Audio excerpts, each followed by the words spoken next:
Hi everyone, welcome again to Bake Your Way Kitchen. On today's video, this is actually a no-bake recipe. This is a soup. It's a very delicious soup. It's a garlic and potato soup, and it's very creamy, great for winter and the cold weather. Very super simple. These are all the ingredients that we'll need for the entire recipe. I got my seasonings here, which I'll talk about later. I've got a mixture, and I've washed them thoroughly. Some red and some red russet type of potatoes and regular white small potatoes. This collectively is 2.5 pounds, which is about 1.2 kilos. I've got right here about 2.5 tablespoons of butter, which I am actually going to add to a large saucepan.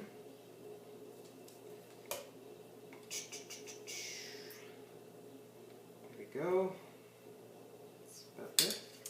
And I'm also going to add a couple teaspoons, 2 to 3 teaspoons of olive oil. So that's excellent. Now, I don't have a great stovetop. I'm going to set up the camera, but just the angle's not great. I need to melt this down, and what we're going to be doing is adding in our onions, and I've got the equivalent. I was using a bunch of very small little onions that I needed to use up. Probably about 2 onions, 2 large onions would do the trick, as well as 1.5 celery ribs, so the basic celery stalks. And basically what we're going to do is, once this is melted and heated, we are going to heat these onions for about 7 or 8 minutes. So we're looking for them to develop some color before we go ahead and add the potatoes. Now for the potatoes, when I put this on the stove, I'm going to be cutting them into cube small shapes. We're not going to be adding them until much later on in the process, but for now I'm just going to go ahead and put this on the stove. Okay, so as you can see, the onions, they're very nice and soft. Now, I am using garlic powder, actually, a natural organic garlic powder that's really delicious. It has a very nice garlic flavor. It's an alternative if you're out of garlic. You can do that. Use about a tablespoon, believe it or not, because we want this very garlicky. But if you're not, you're going to need 4 cloves of garlic, and you're going to need to cook it for at least 4 or 5 minutes. So this has been cooking for about 8 minutes, so at the 4-minute point you can add in your garlic cloves if that's what you want to do. But in my case, I'm going to be adding in our seasonings. So I've got some salt and pepper to taste, 2 bay leaves, 1.5 teaspoons of thyme, and I'm using some garlic powder, as I mentioned. I'm going to quickly stir this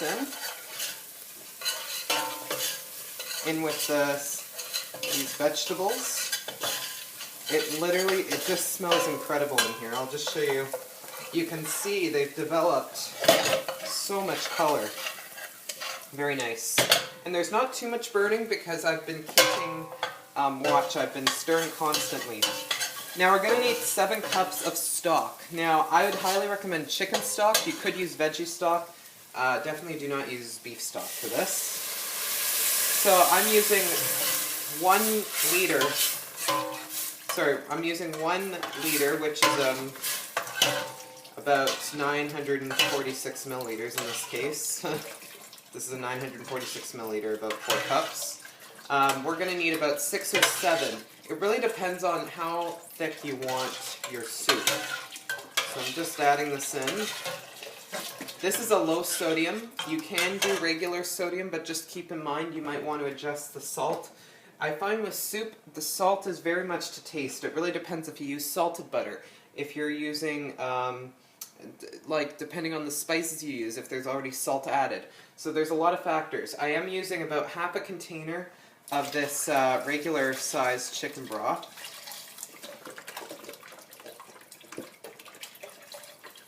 I used a bit more than half there, but that's okay.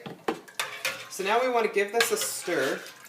Now if you've got the garlic, we're going to want to have this first come up to a boil. Then we're going to reduce the heat to a simmer for about 10 to 15 minutes. At that point, it should still be bubbly, and we're going to go ahead and add in the potatoes. So I'll show you that step when we get there. Okay, so this has been simmering, and I raised the heat a little bit towards the end for about 15 minutes, and it smells absolutely fantastic. So what I'm going to do now is add in our potatoes. I've cubed them. I did not peel the skin, and a lot of you might be asking, why is that? What I find is because I do sip it through later on, and it picks up some of those skins. So I'm going to add these in. Of course, you can keep them on. It's perfectly fine. You know, if you thoroughly wash your potatoes, those skins do have a lot of nutrition too. So don't forget that. So I'm trying to put this in as best I can. So I've got all the potatoes in now, almost all of them. Just got a few that fell right here. Okay, so now we're going to give this a stir. You can see it's right at the top. It's right at the top here. So this will take some time to heat back up. So what we're going to need to do is let this come to a boil, and it will need to keep simmering until you put a knife through a potato easily. Like your potatoes should be nice and tender. That could take, depending on the size that you cut, could take anywhere from 20 to 40 minutes. So just keep an eye on it and stir occasionally. When it comes to a boil, you can reduce the heat and cover and simmer it until it's ready. And I'll show you the next step. I turned it up a little bit at the end. I added in a little bit of salt and pepper to taste, and it smells phenomenal. You can take a look here and see. I did check the potatoes, and they are very nice and tender. So now what we do, the best way to do this is to have a food immersion blender. If you don't have one, excuse me, if you don't have one, you can use a heavy-duty blender or a food processor, and then gradually add some of the mixture in. The only thing to be aware of is to make sure you have consistency with the amount of liquid and the amount of the actual physical potatoes that you put in, because you don't want one batch in the food processor to be very thick and the other to be very runny, because you will need to do this in stages if you do it in a food processor, because there's a lot of soup. So now we're ready to blend. So simply connect, make sure it's connected to the wall. If you're doing this with kids, make sure they're not around, because this thing is very dangerous. It does not have a safety sensor at all. So you want to be sure that it's only an adult doing this. So put it in all the way, and then blend. And you're going to want to do this for about a good 2 to 3 minutes. So I'll show you what it looks like once it's fully smoothed out.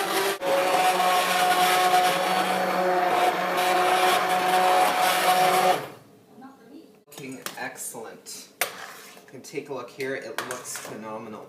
Now, as I mentioned earlier, because the skins are on, what you can do is take a sieve and simply drain the soup through it, which is what actually I'm going to do.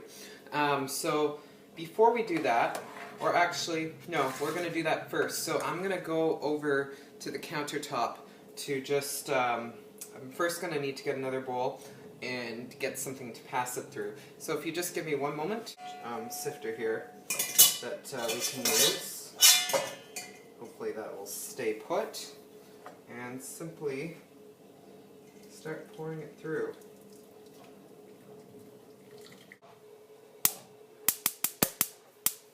Okay, so as you can see, it's much smoother now. All we can see are the nice seasonings within it.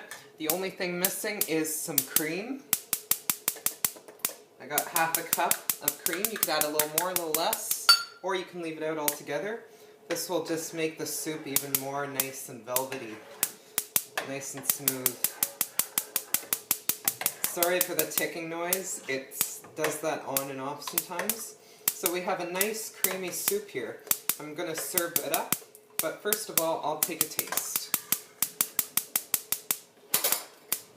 Turn this off.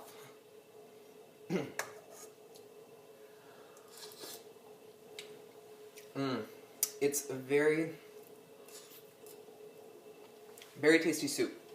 You really want to use good potatoes, because potatoes is a very big component, obviously, of the soup.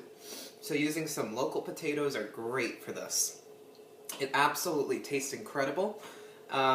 You can definitely taste the onion, that potato. It's very garlicky. It's just fantastic. It's not too salty. I made sure not to make it salty. The great thing about this recipe, you can really control the salt. One of the things I really love about making soup is that you really can control the salt in it. It's absolutely fantastic. It is great to store in the fridge. A great appetizer for if you have a lot of people coming over, this would be a great starter dish before your meal. I hope you give this recipe a try. It's absolutely fantastic. Thanks so much for watching, and I'll see you in the next video. One other point I just wanted to make is that this soup, it's very good with some crunchy croutons. I would really recommend, if you want, you can add a bit of cheddar to the soup to make it to really richen up the flavor. It's very delicious as it is. And this recipe is also good with some freshly baked bread. You can take a look on bakeyourway.com for the whole wheat bread recipe. Please visit bakeyourway.com for more recipes. I will have this up shortly.